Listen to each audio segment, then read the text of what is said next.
안녕하세요. 카메라는 역시 캐논입니다. 오늘은요, 여러분들하고 같이 중앙은행 총재가 오늘 연설한 게 있는데 그걸 한번 같이 리뷰를 해보면 좋을 것 같아 갖고 방송을 시작합니다. 중앙은행 홈페이지로 들어가면요, 중앙은행 홈페이지 들어가면 오늘자 나온 거에 첫 번째, 중앙은행 총재가 여기 계시죠? 내셔널 프레스 클럽에서 중앙은행 총재가 연설을 했습니다. 이렇게 여러 가지 내용들이 있는데 가장 중요한 거는 그래프니까 일단 그래프만 보면서 제가 설명을 드릴게요. 여기서는 좀 설명하기 힘들어서 제가 따로 띄워가지고 다시 하겠습니다. 잠시만요. 예, 호주 실업률이고요. 그 다음에 이 라인으로 해갖고 예상 시나리오가 어떻게 되냐, 그거를 이제 중앙은행에서 예상 시나리오를 만들었는데, 이거는 액추얼이라고 그래갖고 실제 지금 현재 호주 실업률을 나타냅니다. 현재는 6.6까지 내려가 있고요. 그러니까 그러면 왜 중앙은행 쪽에서 예상한 게 왜 이렇게 높냐 이렇게 따지면 8월 달에 베이스라인은 여기 핑크색 여기까지 올라와 있죠. 그러니까 한 10% 정도가 예상된다. 그런데 이제 정부에서 잡키퍼나 잡시커를 하면서 실업률을 엄청나게 낮췄죠. 실업률을 낮추면서 이게 이제 쭉 내려온 건데, 이제 앞으로는 2020년까지 8월 달에는 한 7% 정도 될 것 같아. 이렇게 예상을 했습니다. 그러나 지금 이제 경제가 어느 정도 좀 괜찮은 것 같다. 예상보다 좀 좋다. 예상한 게 지금 한 6%, 한 1% 차이가 조금 더 낮아질 것 같다라고 예상을 하고 있는 겁니다. 그만큼 중앙은행이 호주 경제를 볼 때 예상보다 조금 괜찮다 이렇게 보고 있는 거고요. 다음으로 넘어가서는요, 다음에는 호주 정부 국채하고 토탈 이제 정부 국채하고 그 다음에 주정부 테레토리 노돈주라든지, 예? 여기가 코로나 터지기 이전이니까요. 코로나 터지고 나서 정부 부채가 국채, 주정부라든지 다 합산해가지고 GDP 대비 15%까지 늘어난 거죠. 15%까지 늘어났는데, 이제 정부가 이제 재정을 이제 긴축을 조금 하니까 이게 2023년부터 24년 회계년도에는 마이너스 5%까지 줄일 계획이다. 그러니까 재정 정책을 이만큼 줄이겠다라는 얘기겠죠. 재정 정책이 그만큼 줄어든다는 얘기는 세금을 더 걷거나 아니면은 성장이 나와서 세수를 확보를 더 한다든지 아니면은 여러분들한테 보조금을 좀 적게 준다든지 그런 얘기겠죠. 예, 다음으로 보실 거는 온라인 세일이 온라인 판매가 증가했다는 얘기고요. 팬데믹 기간 동안. 그 다음에 GDP 예상인데 경제 성장률은 그 전에 이제 그 코로나 터지기 이전에 2020년 2월 달에 예상하기로는 이렇게 쭉 올라갈 것 같았는데, 이제 코로나 터질 때 2020년 2월 달을 기준선으로 100을 잡고요. 코로나가 터지니까 이제 밑으로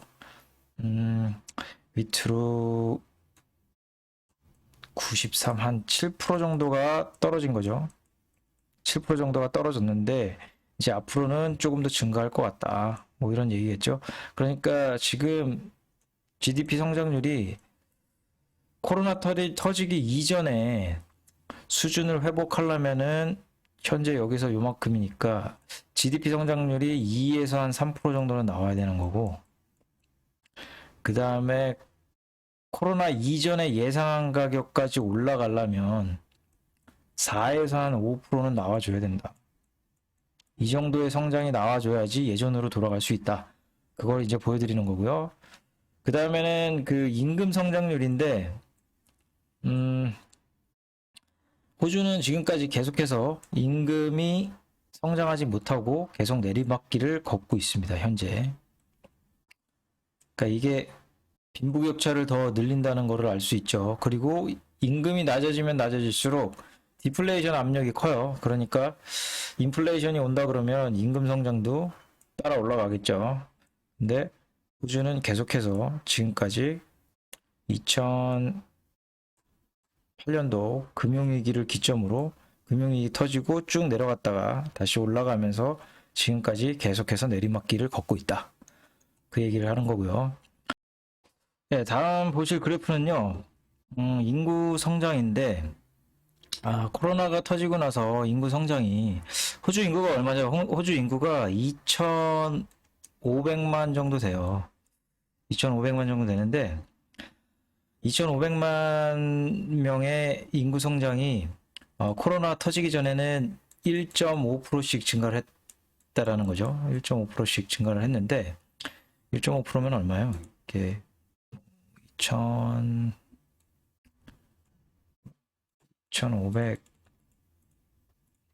2,500만 명에 플러스 1.5%를 하면은 1년에 뭐 한 37만 5천 명씩 증가를 했네요. 뭐 인구 유입도 되고 뭐 태어난 사람도 있고요. 거의 37만 5천 명이 증가를 했는데 이게 코로나가 터지고 나서 국경을 봉쇄하니까 얼마까지 줄었냐? 이게 한 0.2%까지 줄었다는 얘기죠. 그러면 다시 계산을 해볼게요. 2,500만 명에 플러스 0.2%가 연간 증가하면 5만 명으로 줄은 거예요. 그러니까 37만 5천 명에서 5만 명을 빼니까 32만 5천 명이 줄었다. 여기 줄어드는 거죠. 근데 이게 한 0.8%까지 2023년에 증가할 것으로 예상이 됩니다. 그러면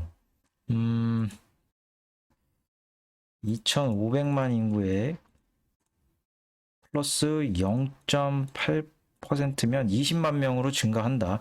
그러니까 연간 5만 명 증가하던 코로나 시절에 20만 명까지 연간 증가할 것으로 예상을 하고 있는 거죠. 그러니까 시간이 더 오래 걸려서 예전 1.5%까지 갈 거다라는 게 예상이 되죠. 이게 뭐 빠르면은 이렇게 되는 거고요. 좀 늦으면은 이제 이렇게 이런 식으로 되겠죠. 그러니까 인구 증가가 이렇게 이루어지는데 이제 뭐 부동산 전문가분들이 얘기하잖아요. 인구 유입이 잘 안 돼가지고 집값이 하락해 이렇게 얘기하잖아요. 그런데 현재는 인구 증가가 아예 거의 뭐 5만 명까지 줄었는데도 불구하고 집값은 올라가고 있죠. 그러니까 이게 인구 증가를 한다고 그래갖고 집값이 오른다 내린다를 측정하기가 힘듭니다. 그러니까 인구 증가는 전에 뭐 제가 그 미친 부동산 시리즈를 2017년에 올려드렸지만 이 보고서 자료를 보면 인구 증가는 뭘 올리냐면 물가 상승을 일으켜요.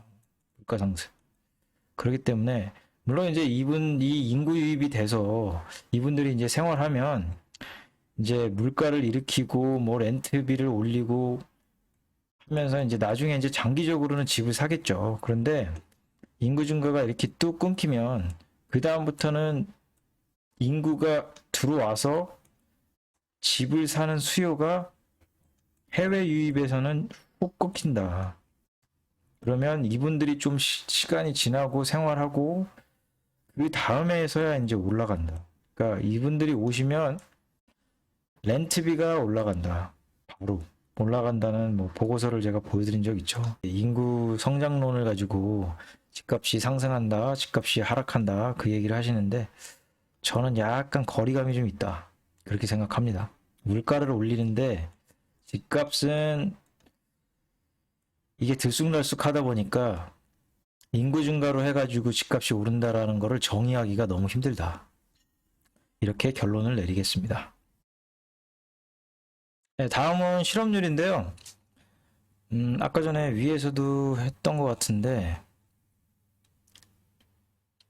여기서 했네요. 그러니까 뭐 실업률이 낮아진다 얘기했는데 이게 퍼센테이지만 가지고 얘기를 하면은 좀 힘들잖아요. 그러니까 이게 지금 한 뭐 5%로 잡는다 보면 2023년에 뭐 한 5.23%까지 내려간다. 그러면 대체 몇 명이냐 이렇게 몇 명이냐 이거 봐야 되겠죠. 그러니까 현재 호주의 호주 인구는 2,500만 정도 되는데 현재 노동 인구는 1,350만 명 정도 돼요. 1,350만 명에 이제 뭐 한 실업률이 5.2%까지 낮아진다. 그러면 마이너스 5.2%를 하면 72만 명의 실업자가 2023년까지 남아 있다는 얘기예요. 실업률이 5.2%까지 내려간다고 해도 실업 수당을 받는 분들이 70만 2천 명이 되는 거죠. 그러니까 여기 70만 2천 명 중에 뭐 딸린 식구들도 있는 분들이 있겠죠. 경제 활동을 하는 사람도 있고 안 하는 사람들도 있으니까. 그러니까 사람으로 따지면 더 많다. 네, 그거를 나타내는 겁니다. 어쨌든 실업률이 이렇게 올라갔지만 정부가 이제 부양책을 써서 이렇게 조금씩 내려갈 거다. 경제가 좋아지면 이런 식으로 내려갈 거고, 경제가 뭐 그렇게 썩 좋지 않다 그러면 이게 좀 평평해지겠죠. 미국처럼. 그런 식으로 간다. 그 다음에 이거는 트림드 민 인플레이션인데, 호주에서 하는 독특한 방식이 있어요. 그러니까 이 인플레이션 측정치가 절사평균 인플레이션이라고 하는데, 이렇게 상품들이나 이런 게 쭉 있지 않습니까? 이렇게 상품들이. 그러면 엄청 많이 오른 게 있고, 그 다음에 엄청 많이 떨어진 게 있어요. 이거를 이 중간에 한 30%씩을 잘라요. 30%씩을 자르면 엄청 많이 오른 거 30% 자르고요. 엄청 많이 내린 거 30% 자르면 이 중간에 이제 몸통이 남을 거 아닙니까? 이 몸통이 이제 이 몸통을 물가를 측정을 했을 때 대충 이제 방향성이 이렇게 선으로 가는 게 아니고 이게 레인지로 이렇게 가겠구나라는 거를 보여주기 때문에 이게 이제 레인지라고 보시면 됩니다. 그게 이제 한 2%까지 도달하지를 못할 거다. 2023년까지 중앙은행에서는 이 절사평균 인플레이션이 2%까지 도달하지 못하기 때문에 기준금리 인상을 기준금리 인상을 2024년까지 우리가 못할 것 같아. 네, 다음은요. 호주 가계의 지출과 소득인데요. 디스포절 인컴이라고 해가지고 호주 가처분 소득을 얘기하고요. 그 다음에 컨숨션이라고 해가지고 호주의 지출을 얘기하는데요. 이게 지금 현재 이게 이쪽 라인이 코로나가 터지고 나서 현재 라인이죠. 그 다음에 이쪽이 예상인데 코로나가 터지고 나서 집값도 좀 빠지고 그 다음에 정부가 소득을 부어주고요. 부양책으로. 그 다음에 여러분들 뭐 했습니까? 그 슈퍼 연금 같은 것도 뺄 수 있게 해주다 보니까 가처분 소득이 딱 증가해요. 이만큼. 그런데 코로나가 터지니까 그 전에 지출이 이만큼 줄었다. 뭐 락다운도 있었겠죠. 락다운도 있고 뭐 하니까 사재기를 했는데도 불구하고 이만큼 줄어든 거죠. 이게 줄어든 게 현재는 요만큼 올라갔다. 이만큼 올라갔고 현재는 이제 정점을 다해서 조금 내려갈 것 같습니다라고 오늘 중앙은행 총재가 얘기를 한 거예요.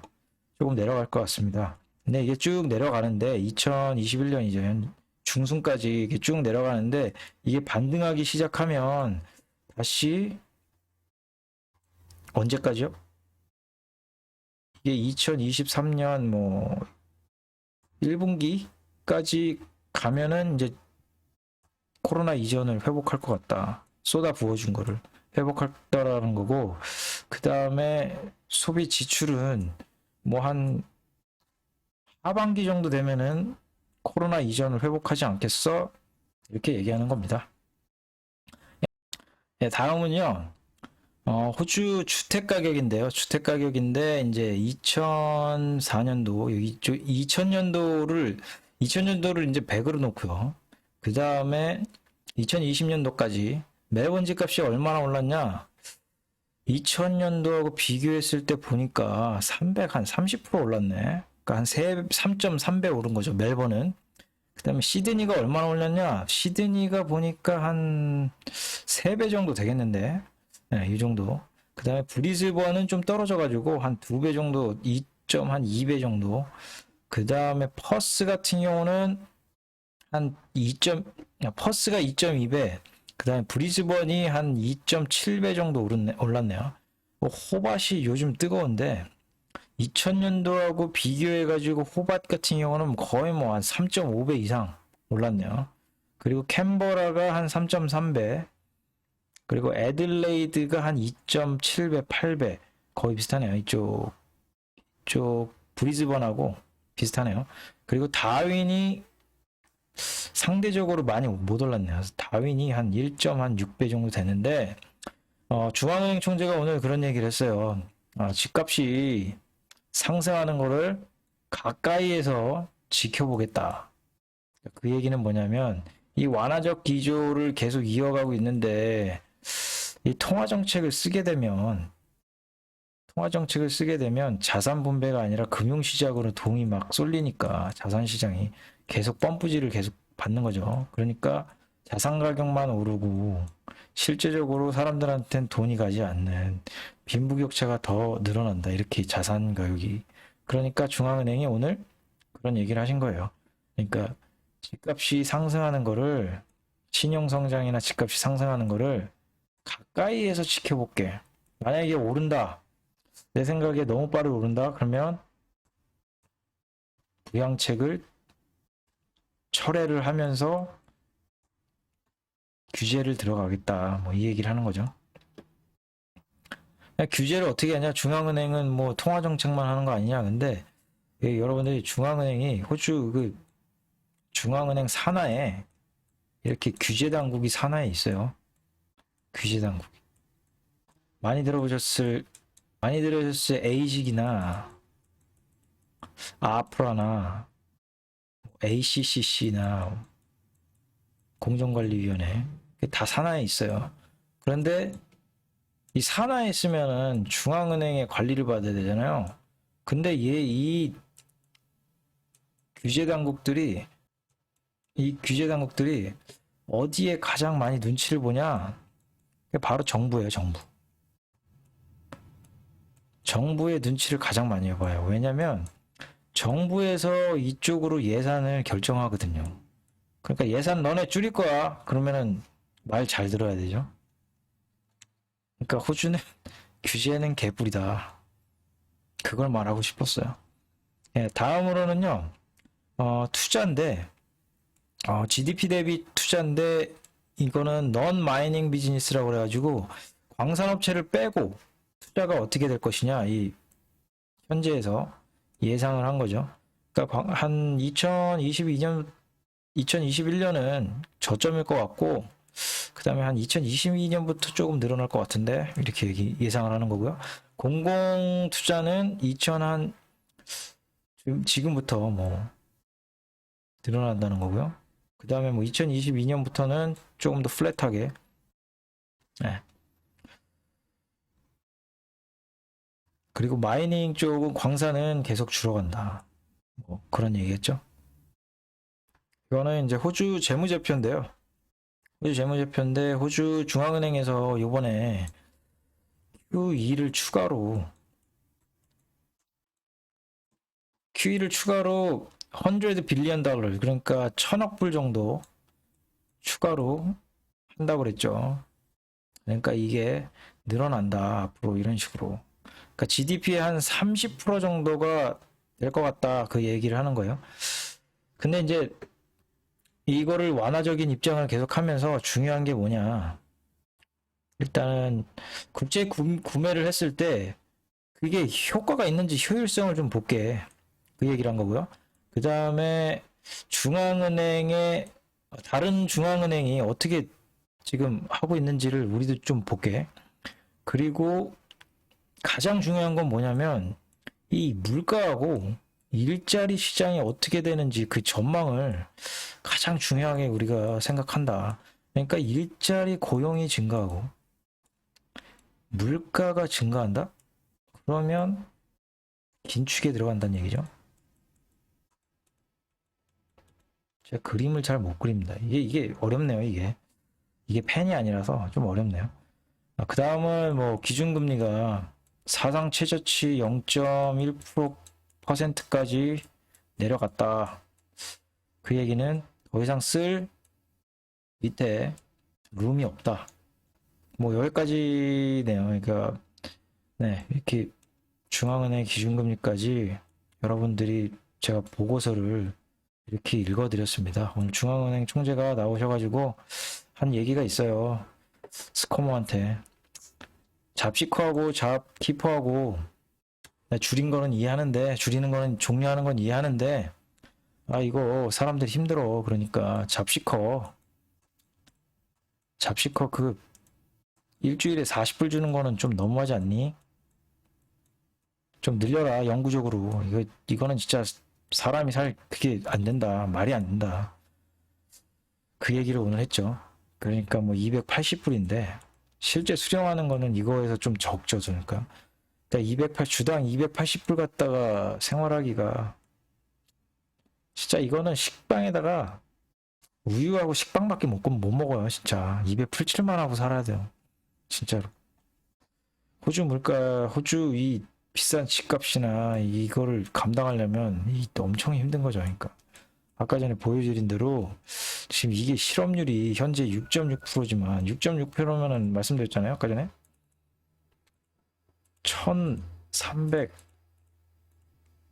1350만 명인데 여기서 6.6%의 실업률이면 거의 뭐 90만 명에 육박하는 사람들이 지금 이 잡시커를 받고 있는데, 이게 3월 말에 지금 8주 남았죠. 3월 말에 이게 종료가 되면 이 사람들이 전부 일주일에 40불 가지고 생활해야 돼요. 그러니까 이게 빨리 이게 내려가지를 않아요. 제가 올려드린 영상 중에 원자재 그 빅사이클 온다 그 보고서에 보시면, 그 보고서에 기억이 나실지 모르겠는데 이런 식으로 이렇게 갖고 이런 식으로 된 그래프가 있었잖아요. 이렇게 여기가 까만색이 정부 부채고 이쪽이 가계 이제 저축률하고 그 다음에 대출인데, 이게 서서히 줄어든다. 그러니까 그 갭을 정부가 메꿔주지 않겠니? 이렇게 했는데 호주 정부는 지금 메꿀 생각이 없는 거. 이게 그냥 이렇게 니네 그 저축 가진 거 가지고로 써. 그렇게 얘기하고 있는 거야. 그러니까 오늘 중앙은행 총재도 그 얘기를 했어요. 오늘 어떤 얘기를 했냐 보시면, 중앙은행 총재인 필립 로우는 3월 말 잡키퍼를 철회하기로 한 모리슨 정부의 결정을 지지했지만 공정성 문제로 실업수당 영구적으로 인상할 것을 촉구했습니다. 스콧 모리슨은 안 돼. 이건 아니야. 그 정부가 잡키퍼 프로그램 중단한 것에 실망스럽습니까? 이렇게 물어보니까 아니요, 실망스럽지는 않습니다. 그렇게 얘기한 거죠. 정부가 이것이 일시적인 프로그램을 매우 분명히 했습니다. 매우 중요한 프로그램이었습니다. 그것은 많은 사람들을 일자리로 구했고 사람들의 삶을 도왔습니다. 경제 회복을 감안할 때 정부가 그 프로그램을 중단하려는 이유를 이해할 수 있습니다. 이해하신대잖아요. 그러니까 90만 명이 지금 힘든데 3월 달에 이제 종료가 되면 3월 달까지 일자리가 얼마나 생기겠습니다. 생기면. 그래도 그건 40불은 너무했다. 매일 40불은 너무하잖아. 그 얘기를 한 거죠. 그러니까 사람들마다 지원 수준에 대해 합법적으로 다른 견해를 갖게 됩니다. 내 생각은 약간 좀 올려주는 게 정당하다고 나는 생각해. 한번 생각해봐. 이렇게 얘기하는 거죠. 오늘 안타깝게도 오늘 뉴스 중에 호주 테스트라 1,400명 구조조정을 다시 시작한다고 하네요. 그러니까 한 8주 있다가 잡키퍼하고 잡시커가 끝나는데, 잡키퍼 프로그램이 종료되기 전에 기업들이 이제 조금씩 직원들한테 얘기를 하는 것 같아요. 우리 다 살리지 못할 것 같다. 그러니까 구조조정을 이제 오늘부터 첫 스타트를 끊었는데, 이제 테스트라하고 뉴스에서 보니까 이제 퀵실버, 이제 퀸즐랜드에 있는 퀵실버 CEO가 잡키퍼 종료되면 우리가 구조조정을 좀 해야 될 것 같다. 전 직원한테 이제 이메일을 다 보냈죠. 그러니까 3월 말에 이제 잡키퍼가 끝나게 되면, 오늘 중앙은행 총재도 얘기를 하긴 했는데 한 1, 2개월 정도는 힘들 것 같다. 이렇게 얘기를 했어요. 중앙은행 총재는. 근데 제가 봤을 때는 1, 2개월짜리가 아니에요. 솔직히. 1, 2개월짜리가 아니고 이게 영구적으로 변하는지 아니면 고용이 좀 증가해서 그 사람들을 좀 구제가 되는지 상쇄가 되는지 이거를 좀 지켜봐야 될 것 같아요. 좀 안타까운 얘기지만 이분들이 일자리를 잃으면 또 잡식커로 넘어가지 않겠습니까? 그러니까 하루 40불은 좀 힘들다. 제 생각도 좀 이게 좀 그래요. 그러니까 아무튼 오늘은 그 중앙은행 그 총재의 스피치를 여러분들하고 같이 봤고요. 제가 어저께 올려드린 영상을 올려드리면서 제가 다시 이제 들어보니까 제가 이게 욱했나 봐요. 그러니까 여러분들이 좀 보시다가 이게 좀 듣는 게 좀 거슬리네 이렇게 생각하셔도 조금 이해해 주시기 바랍니다. 제가 여러분들한테 하는 얘기가 아니고 이 언론사나 이런 그 행태를 좀 보면 이런 거를 얘기를 해줘야지 사람들이 사기를 안 당하지. 예? 그 욱하는 마음에 제가 조금 격양돼서 여러분들한테 방송을 한 것 같아요. 앞으로는 조금 조심하도록 하겠습니다. 아무튼 오늘도 여기까지 시청해 주셔서요. 너무 감사드립니다.